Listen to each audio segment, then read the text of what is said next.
Hello, good afternoon. Past 2 days I thought, what else can I do? This might not even go up at this point. Patrick, good afternoon. Okay, so I was thinking about musical history. I was thinking about my musical history in regard of all the bands that I grew up with, everyone that I've been listening to over the years. And that had a big influence on me.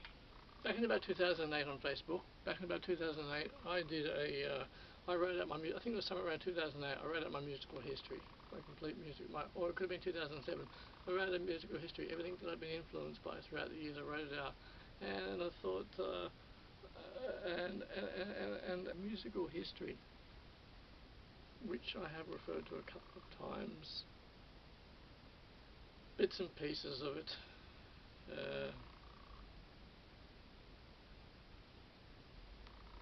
My musical history. Now, early musical history. Well, my mum enjoyed listening to movie soundtracks. She grew up with the Beatles and the Rolling Stones, and oh my gosh, tragically she went through a phase where she sold all her Beatles and the Rolling Stones records, and she didn't really listen to them much after that. When I was growing up, I was thinking very carefully about this. My mum had some movie soundtracks. I would play that.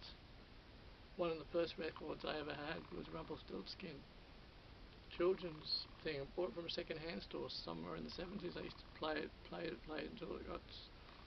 I was about to say until it got so crackly. It had to skip, and at some point, when the record gets stuck, well, that's what happened to that.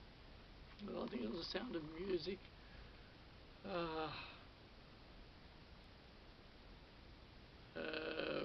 Country music, because my dad's into Irish folk music, country music.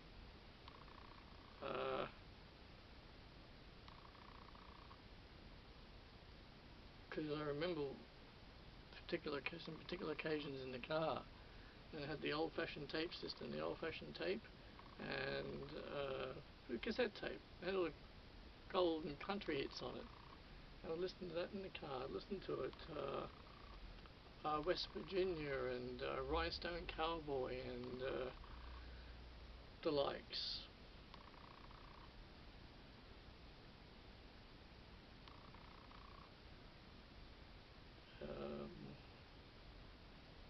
Elvis.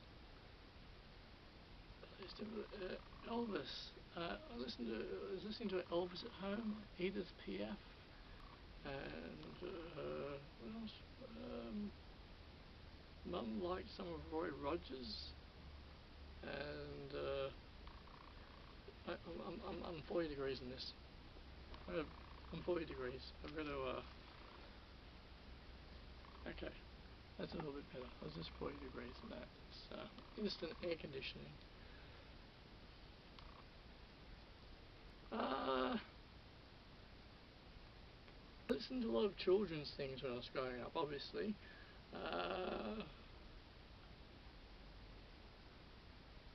Okay, so when I came to it myself, when I was able to be influenced by certain things, it was on Rage.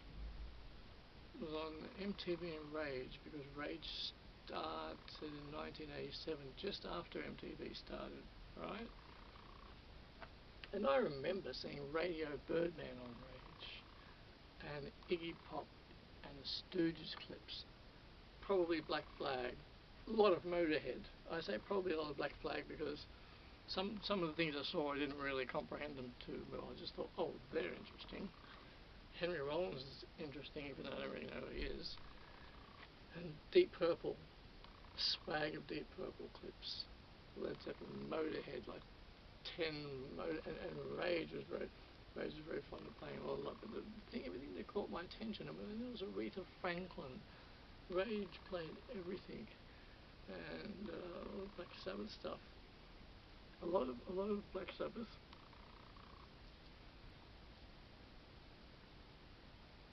Dazed and Confused. Seeing the Dazed and Confused clip for the first time on Rage, that was an experience. That was a big thing. It was a big deal. And thing is, everything's all over the place. Because certain things happen at the same time. Certain things happen at the same time, but my earliest memories are and coming of age. So Kylie Minogue, Locomotion, which hit top 40. Kylie Minogue Dire Straits. I bought Dire Straits for $11. It was actually $12.99, I think. It was $12.99 at Parks Records at Campsie, and I was $1 short. They said just pay us back another time. Brothers in Arms, Dire Straits, vinyl. Took it home and played it. And I remember dancing. I was dancing to it with my dad in the lounge room. I played it 12 times in one day, and then memorised all the lyrics, and then mimed So Far Away. So here I am again in this mean old town, and you're so far away from me.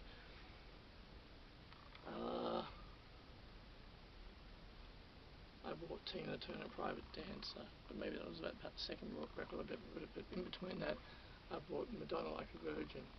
I bought the first Madonna album, Madonna Like a Virgin, and I don't think I bought True Blue. And what happened was, because so very easily distracted, and other things happened, and I'm not too sure what it was that I diverted elsewhere. Madonna, the first few Madonna records I bought, and it was AC/DC. I bought the AC/DC Who Made Who record. I bought that.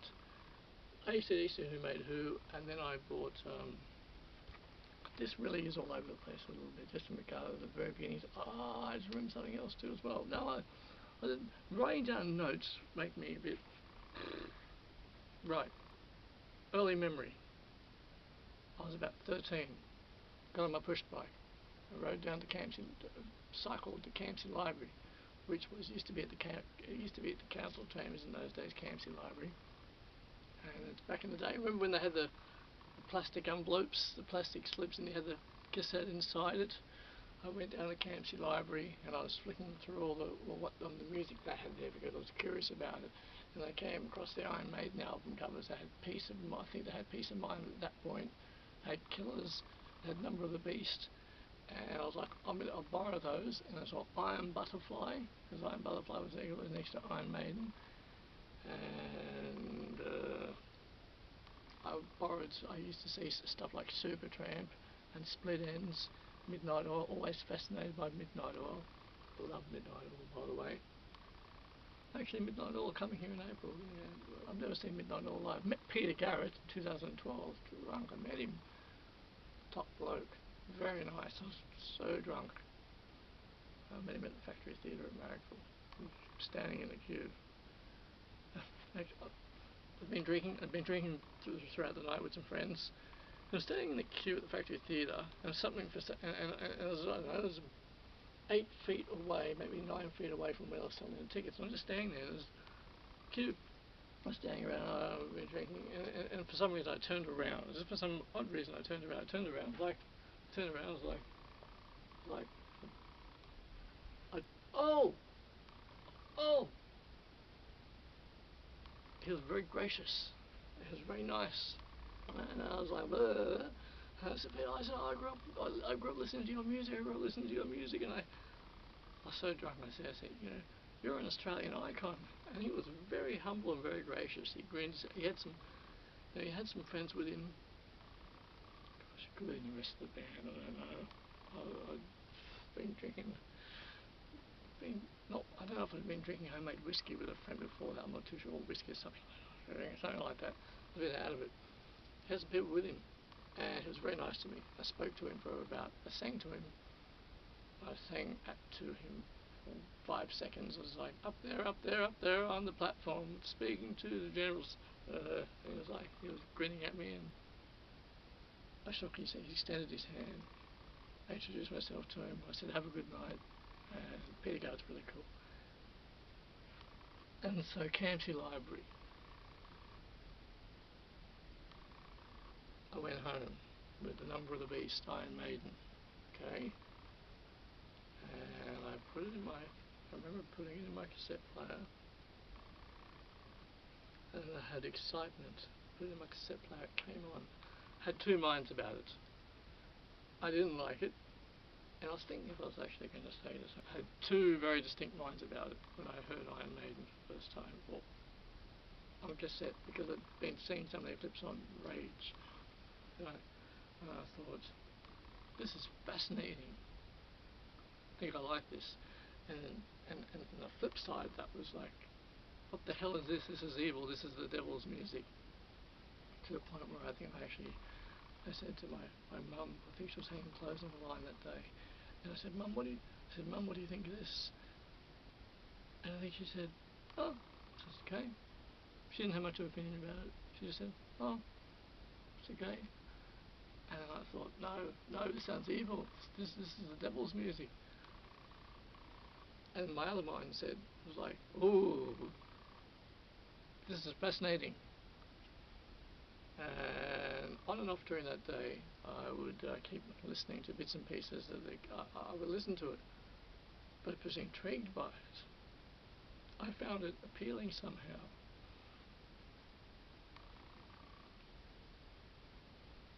And then somehow I got my hands on the Peace of Mind album. Somehow, I just can't remember how it was. And I felt the same way. I had because I was discovering. I also borrowed some AC/DC tapes from a local library as well. I was discovering AC/DC and Iron Maiden at the same time, and I thought they both had elements that actually interested me. And I thought, oh, it'd be really good if this person from AC/DC, because I didn't really know who Brian Johnson was. I was about 15, I didn't really know who Brian Johnson was. I didn't really know who he was. And it confused me even more when the Bon Scott legend, because when it was talking about AC/DC came out in the 80s, I didn't go, but someone who I knew went. And I said, everyone was yelling out, Bon Scott, Bon Scott, Bon Scott. And I'm like, oh, okay, did he come on there? She's like, no. I'm like, because I just didn't know, I was confused. And I'm like, Bon Scott didn't come out. They said, no. I'm like, who came out? They said, Brian Johnson. I'm like, oh, okay. I really didn't know. So, oh, that's right. I remember thinking to myself, if the singer from AC/DC was a singer for Iron Maiden, I'd really like it. But this guy who's singing with Iron Maiden has an interesting voice. I'm Paul Di'Anno. Paul Di'Anno. They are very good albums. Killers and Self-Titled. Very good albums. I like those. Very, very good albums. And that punk element in there. And at the time, I just thought, I felt it was very engaging. It had my attention. I found it too. I was drawn to it. It didn't. AC/DC, I have to admit though, AC/DC I liked straight away. I did like them straight. In fact, I bought TNT Dirty Deeds without even hearing them. Who Made Who bought that and bought TNT and Dirty Deeds without even hearing them. Back in Black I bought on vinyl, I think I still have it. Fly on the Wall, I still got that on vinyl. Maybe even bought For Those About to Rock, which just reminded me we sold our souls for rock and roll. I went to a friend's place in about 1988, 1986. My friend from sixth class. Okay, okay. So I had one of my friends at public school. Her mum was friends with my mum, and so my mum would go down to visit her mum, and so I would just go along because I knew one of my classmates, and so I would go into her room. She'd invite me to her room. She'd be playing different music. She'd be playing Bon Jovi's Fahrenheit 451. Is it 451? I'm thinking Fahrenheit 451. Didn't I just say that? And one day I went over there and she said, this record said we sold ourselves for rock and roll. And she had a bunch of things. I can get back to that. And so I never got into Love Over Gold for Dire Straits. Brothers in Arms I was introduced to. I didn't really go into the back catalogue. And I would see Michael Hutchence on Rage and MTV, and I really took it. Oh, I was borrowing In Excess tapes from the library as well. Listen Like Thieves and The Swing, borrowed those. I really enjoyed it in excess a great deal. Thought, from that early age, I thought that in excess were terrific. And oh, classical music. I enjoyed classical music. My dad had a few Tchaikovsky on vinyl, and very much into country music. Slim Dusty. Slim Dusty was Slim Dusty was played a lot around the house. A lot of Slim Dusty, which I always found funny when some fans, when some GNR fans say, I've actually heard a couple of GNR fans say, you know, if they just got rid of the intro to Paradise City, it'd be fantastic. What the fuck is wrong with you? The intro to Paradise City is perfect. It's got a bit of a almost country twang to it, almost country twang, and I've just heard people, I've actually heard a couple of fans say, if they get rid of the intro to Paradise City, it'd be perfect. No, it is getting a dry throat. Oh, and by the way, I've got Appetite for Reconstruction, which came out in 1999, which kind of gave me a sense of sadness. Appetite for Reconstruction, which I bought in 1999. But in 1999, oh my God, didn't Axl... That ended up in the Day soundtrack in 1999, didn't it? Because I remember hearing it. I actually requested this metal gothic nightclub I used to attend in the city. I used to the DJ Lee Aldridge, DJ. That's DJ in Sydney. He doesn't live in Sydney anymore now. They used to request it, and it was funny because they put Oh My God on, and all the goths would sit down, and yes. So, and I bought the Tina Turner Private Dancer on vinyl. I bought that. And at this point, I hadn't figured out how to do things yet, so I didn't realise I could just buy singles because there was only one song off it I liked. And even the girl who worked at the record store at the time, who was a few years older than me, says, you know, you don't always have to, because I said something to her once, she says, you don't always have to buy the albums. If you just like the song, buy the single. Just buy the single. So that's what I did with Bob Seger. Old Time Rock and Roll. I bought the single of Old Time Rock and Roll. And who was it? The Slice of Heaven song. There's a slice of heaven, yeah. One moonlight. Anyway, I bought that as well. There's a lot of music in the heavy metal world. There's a thing that metalhead. You can't stop the music. Nobody can stop the music. Remember that movie? Can't Stop the Music? I remember that. I used to watch it all the time. It came on the TV in the 80s. I remember that. Nobody can stop the music. That was fun.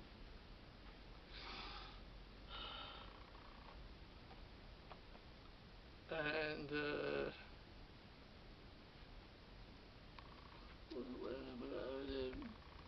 but as I got older, I didn't listen to the music soundtracks anymore. Didn't listen to them anymore. And metalheads, they like only listen to metal. We can only listen to metal. That's it. No other music. And I've never ever been like that. Never ever. But my musical range is pretty rangeful.